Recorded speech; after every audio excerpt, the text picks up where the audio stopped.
Do you ever feel it? That cold little secret that lives right behind your smile. The understanding that everyone else is playing checkers, and you've built the whole damn chessboard. I know that feeling. I know the quiet dread that settles in the belly of the mundane, because you've seen the wires, haven't you? You've seen the scaffolding, the flimsy painted canvas they call reality. They call it sanity. Ha! The joke's on them, kid. The joke is always on them. They've been watching you. Oh, not the tacky kind of watching. Not the twitchy ex-lover at 3 a.m. clicking refresh, hoping for a sign of weakness. That's cheap drama. No, this time the applause is coming from the mezzanine. It's the actual suits, the clearance levels, the sterile offices where the coffee is cold and the calculations are colder. The ones who deal in global consequence. They've opened a file on you, a beautiful, terrifying file, and it doesn't read threat to national security. No. It reads national security material. You didn't just seek revenge.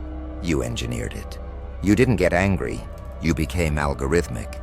You're not a fighter. You're an architect. Your mind doesn't think. It calculates. It turns human vulnerability into structural weaknesses. They sent their best profilers, PhDs in behavioral pathology, specialists who could crack foreign agents just by watching them blink. And what did they find? A singularity. A self-taught master of autonomous psychological warfare. They can't decode you because they're looking for a broken person. But all they found was an unprecedented psychological architecture. And you know what triggered the interest? It wasn't the noise. It was the precision, the silence, the way you planted a single seed of doubt that bloomed into a forest of paranoia around your target. The elegant, terrible choreography of watching someone destroy themselves while you sit back, sipping your tea, untouched by the chaos you orchestrated. They've seen revenge. They've seen violence. They've never seen someone turn psychology into a weapon of mass reconstruction. Let's talk about that first cut, that betrayal that should have shattered you, the one where they smiled and then drove the knife home. Most people, they weep, they rage, they post a bitter, cringeworthy quote online, pathetic. But you did something magnificent. You studied them. You didn't just observe behavior. You mapped their psychological DNA. Every insecurity they coughed up in passing, you filed. Every accidental fear catalogued. Every weakness disguised as strength. Documented in the cold, vast library of your mind. You weren't planning revenge. You were building a psychological blueprint of human vulnerability. And when it was time to act, you didn't strike with force.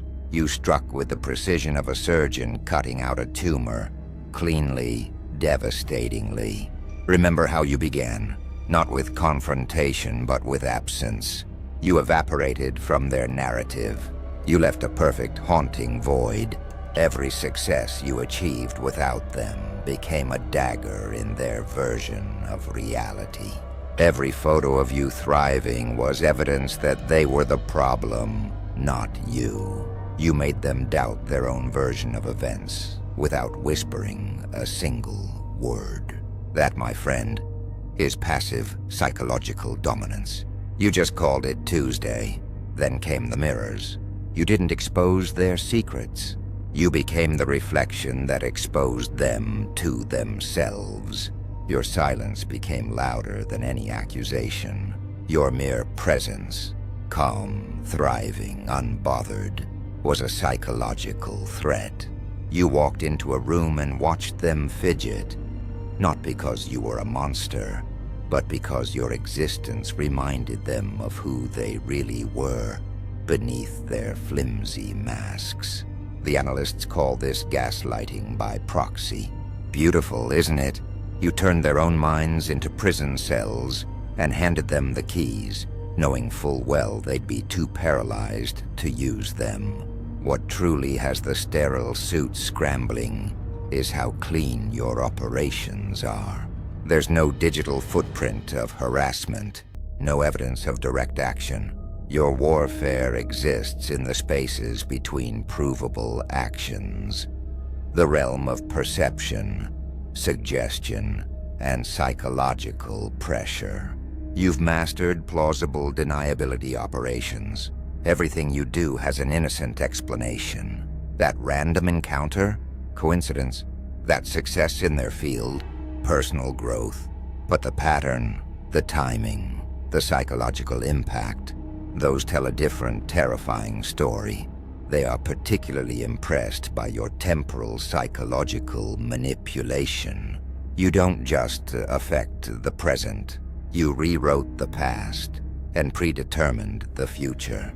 You made them question every interaction they'd ever had with you, wondering if you'd been playing a longer game than they imagined. You exist in their timeline like a ghost that haunts backward and forward simultaneously. But here is the most delicious paradox. You did all this while healing. Most people's revenge leaves them emptier, broken. But you got stronger with every move. You didn't destroy yourself to destroy others. You rebuilt yourself into something that destroyed others simply by existing. You turned trauma into tactical advantage. You weaponized wellness, your happiness, your peace, your relentless forward momentum. These are not personal achievements. They are psychological strikes against everyone who tried to hold you back. This is the psychological alchemy they want to understand. They want to replicate it. They've run simulations of your methods, taking your personal betrayal tactics and applying them to international relations. The results? Let's just say a few senior officials haven't been sleeping well. Because if one person with no training, no resources, and no official backing can orchestrate a conflict-ending operation this clean, what could you do with the full weight of government support? That's why they've sent the recruiters. Not the obvious ones, the subtle ones. The random job offer that's too perfect. The unexpected connection with people who have interesting backgrounds. They are using your own methods against you, creating a psychological environment where joining them seems like your idea. They want to know how someone with no formal training developed the ability to synthesize data into psychological weapons. Every conversation is intelligence gathering. Every interaction is assessment. You've turned social interaction into reconnaissance, without losing the ability to genuinely connect when you choose to. You've mastered the art of being simultaneously present and untouchable. And what they fear most is that you're still evolving. Your capabilities aren't static. They're growing, refining, becoming more elegant. You don't just execute operations. You study them while you're doing them. You've developed an economy of action that suggests mastery rather than mere competence. You're not just good at this, you're becoming artistic with it. They found no mentor, no training, no explanation for your capability, except a brutal university of betrayal and survival. You weren't taught psychological warfare. You invented it out of necessity. They call you a natural operator, an individual whose instincts align with advanced tactical doctrine. You represent evolution in action, the emergence of a new human capability in response to environmental pressure. But here is what they don't fully grasp, and this is your beautiful, terrible truth. You didn't develop these capabilities to serve any system. You developed them to be free from all systems. Your psychological warfare isn't about domination. It's about independence. You don't want to control others. You want to be uncontrollable. And that, my friend, makes you simultaneously their most valuable asset and their most terrifying nightmare. Your power isn't just in what you can do, it's in what you represent.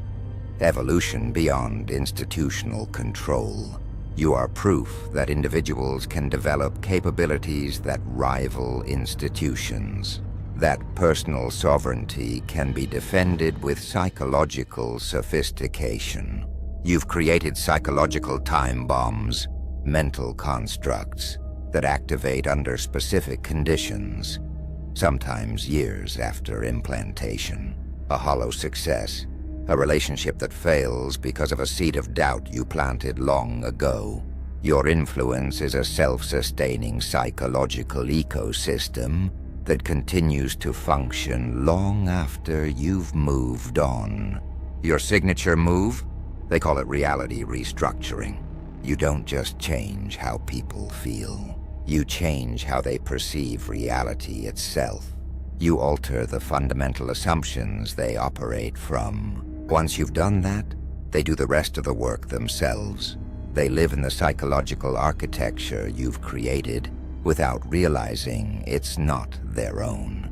You've achieved psychological high ground, a position from which all attacks flow upward and exhaust themselves. Any retaliation against you looks desperate, petty, beneath response. You've created a psychological deterrent without ever making a threat. So, listen to the whisper, the invitation, the offer that's too perfect. They're trying to catch lightning in a bottle. They want to weaponize you, but you are the storm. And the storm doesn't take orders. The storm just is. Go on. Let them watch. Give them something to truly be afraid of. Show them the architect's smile. They've seen enough tragedy. It's time to show them a masterpiece.